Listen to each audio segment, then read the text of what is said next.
Welcome to ASMR with the Bear. I'm the Bear. It's nice to see you again. Welcome back. I would also like to welcome you to the Bear Book Club. Today I thought we would discuss some of my favorite books from my personal collection. When it comes to books, I'm not a big novels fan. I prefer autobiographies and biographies and stories of real people and real events.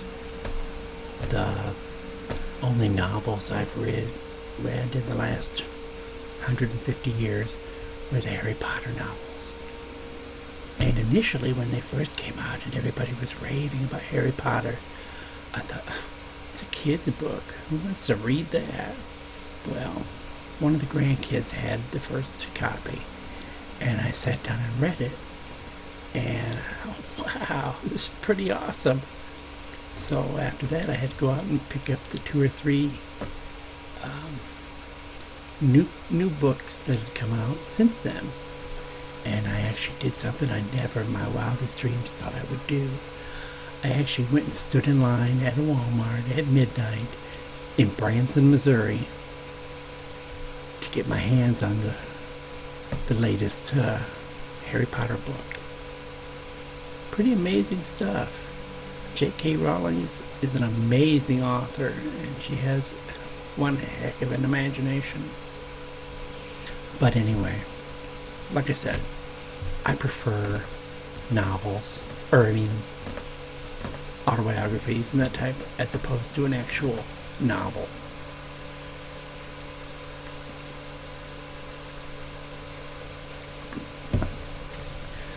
So the first book I'd like to discuss is about a man who a lot of people made fun of, but he was a very successful man in many ways. And I actually met him, and I think he was a pretty awesome person. And ladies and gentlemen, I give to you Sonny Bono. His book is titled And the Beat Goes On. And of course, the fact that he was married to my idol Cher, well, that's just a bonus. As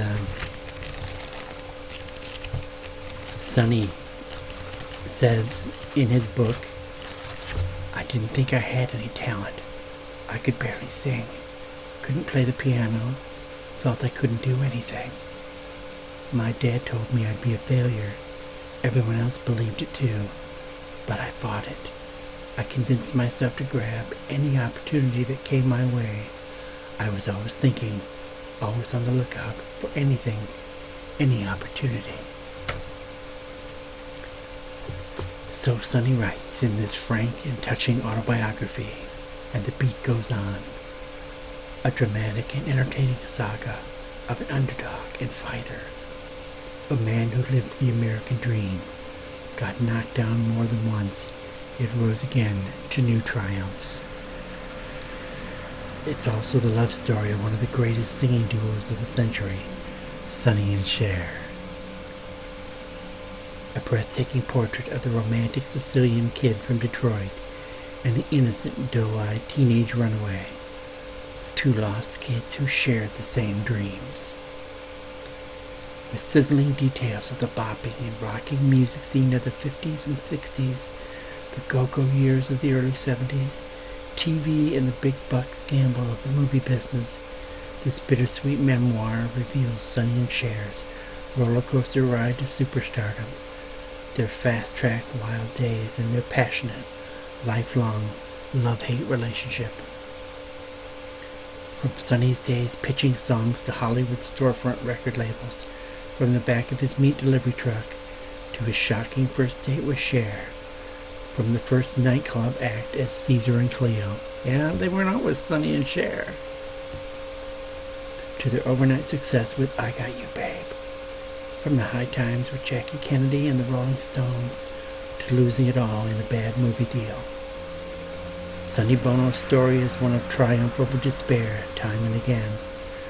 He details of the incredible television success of the Sonny and Cher Comedy Hour, 1 year after filing for bankruptcy, and of Cher's tragic miscarriages and subsequent joy at daughter Chastity/son Chaz's birth.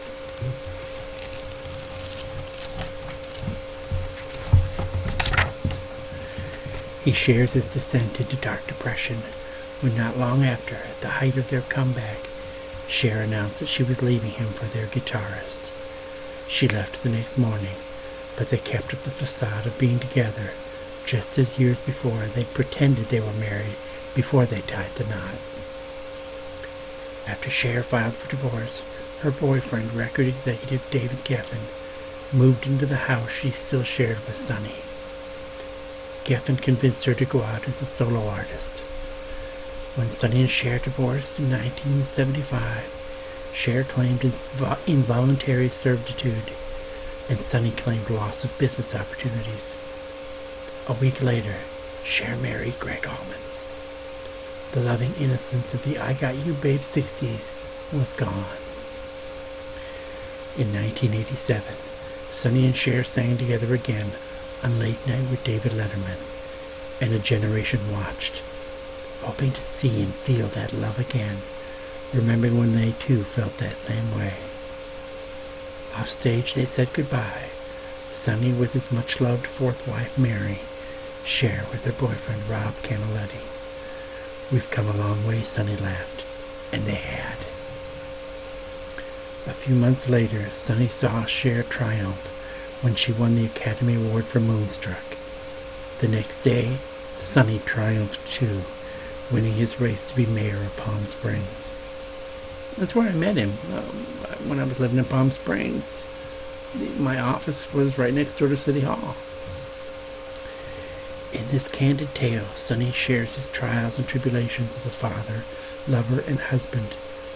And as a survivor, he offers the discovery of life's most important lessons, and he does it all with his warmth and humor. "If I had to do it all over again," he laughs, "I could be happy selling sandals on the beach." It's a nice book. It's a good story. Very insightful about who the man Sonny Bono was.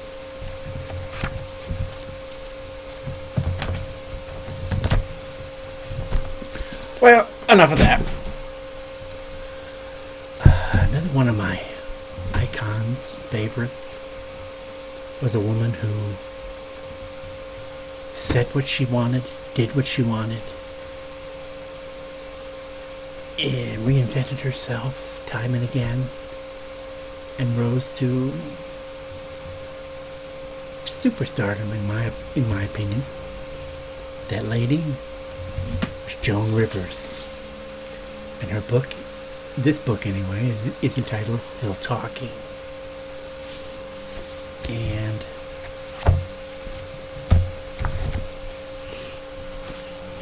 Joan Rivers was white hot. It seemed her star was going nowhere but up.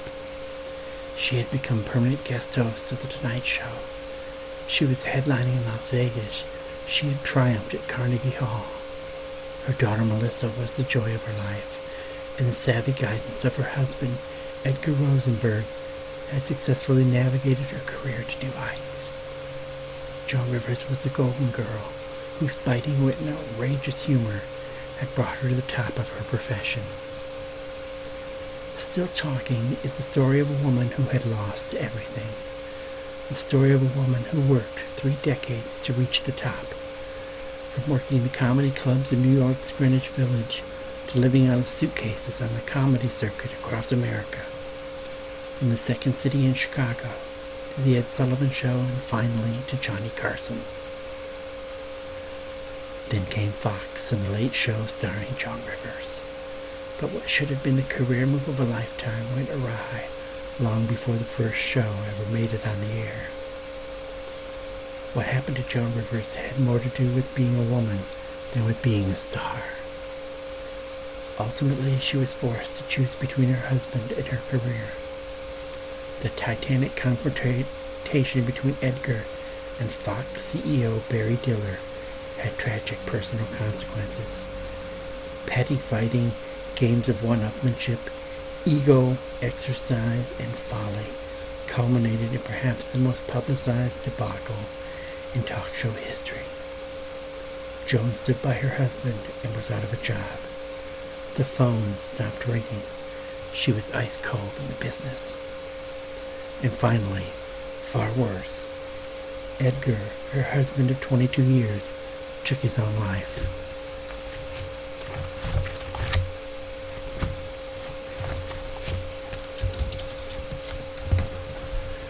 Never before has one woman's fight for survival, both personal and professional, been more honestly told. With grit and fierce determination, inch by inch she rebuilt her life. Daytime game shows, small clubs, her salary slashed, until 2 years later, Neil Simon's Broadway Bound brought her back to the theater, her first love and success. Then came her own syndicated talk show, an Emmy and triumph. Joan Rivers had indeed survived, and had lived to tell the tale, and name the names. Still fighting, still talking. I was very saddened by her recent passing, and my heart goes out to Melissa and Cooper, her family and friends, and legions of fans around the world. Okay, enough of that.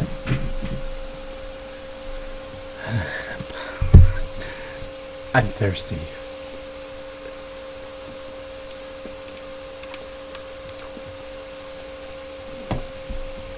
The next story, or book, is about a man who I never met, but I would have loved to have met. He was a man who I believe was railroaded, framed, and taken advantage of. And I'm not a big fan of organized religion, and especially televangelists. I think they're a crock, and most of them are liars and hypocrites. But I enjoyed the Jim and Tammy Faye Bakker show. And this book is entitled Jim Bakker, I Was Wrong. It's an insightful book. It's an interesting book. I thoroughly enjoyed reading it. Although, my goodness, it's got how many pages? 647 pages. Oh my stars. Probably took me 6 months to read it. But I enjoyed it nonetheless. And when the sins and shortcomings of several prominent televangelists began to surface in the 1980s, no one's fall was as meteoric or as public as that of Jim Bakker, the winsome host of the immensely popular PTL show and head of an empire encompassing Heritage USA, PTL, and the Inspirational Network. He and wife Tammy Faye had found wealth and instant fame with their upbeat message of optimism, health, and prosperity, all encapsulated in their oft-repeated slogan, "You can make it." But in 1987, the principles he had preached were put sorely to the test, and he descended into an accelerating spiral in which he lost, bit by bit, everything he had: wealth, reputation, dignity, position, power, and finally freedom. In 1989, Bakker was sentenced to 45 years in prison. 45 years? I could murder somebody and get off with a less sentence than that. Anyway, this was a virtual life sentence for a 49-year-old man. This much is known. But what has never before been recounted is Bakker's own story. A story of anguish and despair, of grace and repentance, of perspective and, at long last, peace. When he was imprisoned at the federal penitentiary in Rochester, Minnesota, he was a broken man, alone and cut off from everything familiar, and in his deepest need, he discovered that upbeat slogans and pat solutions that he had so successfully offered on television were useless to sustain him through his unrelenting shame and grief. Inmate Bakker, convicted felon, found in prison what Jim Bakker, the preacher and television personality, never could. He found fellowship with a different sort of God, one who could identify with poverty and pain. Stripped of all power and subjected to the daily humiliations of prison life, Bakker was compelled to embrace the whole of God's message, not just the feel-good parts. God showed Bakker that intimacy with him was far more important than frenetic work for God. Never told before, this monumental story of sin and repentance will resonate with anyone wrestling with the weight of failure and remorse, guilt and anger, divorce and forgiveness, molestation, and devastating loss. Like I said, awesome book. You should read it. Okay, enough of that. Another one of my idols. Of course, you all know that Cher is. I worship the ground she walks on. Well, this entertainer is right up there with Cher. And even though they are in many ways diametrically opposite, they have the same personalities. They say what they think. They are who they are. And you like them or you don't. Ladies and gentlemen, I give you Miss Dolly Parton. And this is her book, My Life and Other Unfinished Business. And again, it's an awesome book. I enjoyed every word of it. Fortunately, it wasn't 647 pages. Anyway, she is a Grammy Award-winning singer and songwriter and has starred in such movies as 9 to 5, Steel Magnolias, The Best Little Whorehouse in Texas, and Straight Talk. Her theme park, Dollywood, which I have been to many times. It's an awesome park. If you like amusement parks, and it's in a beautiful part of the country, the Smoky Mountains. Anyway, her theme park, Dollywood, brings hundreds of thousands of fans each year to her native eastern Tennessee. A humanitarian as well as a savvy businesswoman, Dolly Parton is a multi-talented dynamo who tops the list of America's favorite superstars. She definitely topped mine. Being as intensely private as she is talented, Dolly has never before talked openly about her life, the hard times as well as the good, until now.